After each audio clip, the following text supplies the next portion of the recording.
Welcome. Today, we're going to cover the entire history of Japan, from its mythological beginnings to its rise as a global tech power, all in about 10 minutes. Buckle up because this is going to be a wild ride through time, samurai, shoguns, shrines, sushi, and a whole lot of earthquakes. Let's start at the very beginning, the Japanese creation myth. According to legend, the gods Izanagi and Izanami stirred the ocean and created the islands of Japan. Then, their descendants became emperors. That's right, the Japanese imperial line claims descent from the sun goddess Amaterasu. Mythical, yes, but also the longest continuous monarchy in the world. Fast forward to actual history. Around 30,000 years ago, people crossed from the Asian mainland and started the Jomon period, hunter-gatherers known for their funky pottery. Then came the Yao period 300 BCE, bringing rice farming, metal tools, and, surprise, class divisions. By the 3rd century CE, a kingdom called Yamato started dominating. This is when the imperial family started flexing, and they're still around today, which is kind of insane. They borrowed writing, Buddhism, and Confucianism from China and Korea, especially during the Asuka and Nara periods 6th-8th centuries. Japan had its first written histories, legal codes, and temples, like the massive Todaiji in Nara. Then came the Heian period 79–1185, when the capital moved to Kyoto. Court life got fancy, think poetry, kimono layers, and the tale of Genji, the world's first novel. But while aristocrats were writing love letters, the countryside was chaos. Because here's the secret. The universe doesn't respond to need, it responds to certainty. When you show up like money is already yours, it has no choice but to follow. And boom, enter the samurai. Powerful clans like the Taira and Minamoto started fighting, leading to the Genpei War.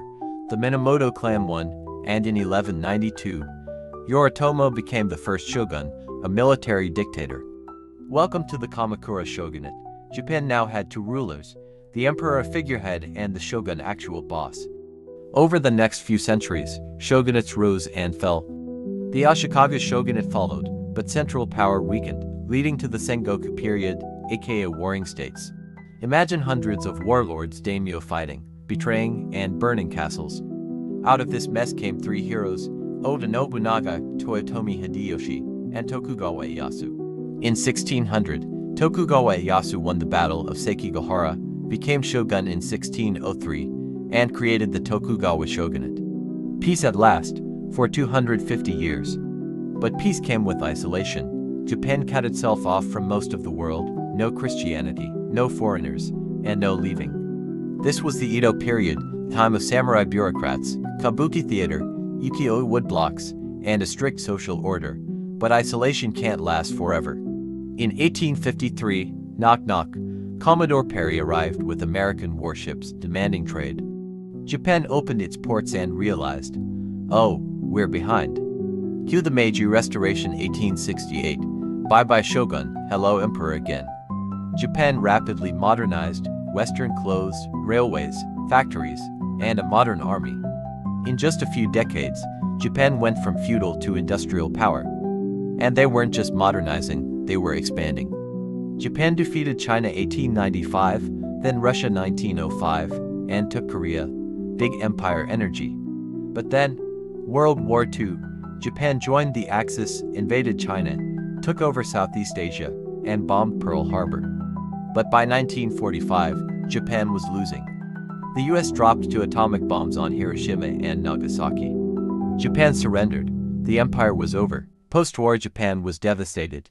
But with American help, they rebuilt fast. The economy exploded in the 1950s-80s. Japan became a tech and car giant, Sony, Toyota, Nintendo. By the 1980s, Japan was an economic superpower. Sushi went global. Anime took over the world. Today, Japan is a high-tech democracy with bullet trains, vending machines for everything, and a unique blend of ancient tradition and futuristic innovation. It has faced recessions, earthquakes, and an aging population, but it's still one of the most influential cultures on Earth. From divine myths to samurai swords, from isolation to innovation, Japan's history is like no other. Thanks for time traveling with us.